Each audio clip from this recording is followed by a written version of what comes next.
গভীর রাতে স্ক্রোল করতে করতে যখন দেখেন আপনার সাথে পড়া ছেলেটা দামি বাইক কিনেছে বা কেউ ইন্টার্নশিপ পেয়েছে, তখন বুকটা একটু ধক করে ওঠে না?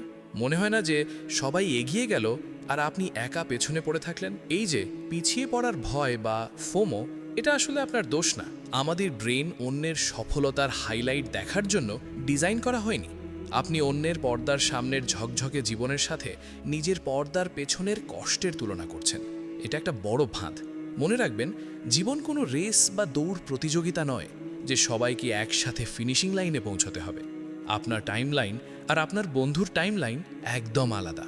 আপনি হয়তো এখন নিজের ভিত তৈরি করছেন যা অন্য কেউ দেখতে পাচ্ছে না, কিন্তু এই অদৃশ্য পরিশ্রমটাই আপনাকে সবার থেকে আলাদা করবে। কেন আপনি আসলে পিছিয়ে নেই এবং এই মানসিকতা থেকে বের হয়ে কিভাবে নিজের গ্রোথ শুরু করবেন তা নিয়ে আমার ইউটিউব চ্যানেলে ভিডিও আপলোড করেছি।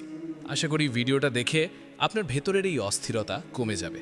এখনই আমার টিকটক প্রোফাইলে যান, বায়োতে ইউটিউব চ্যানেলের লিংক দেওয়া আছে, দেখা হচ্ছে সেখানে।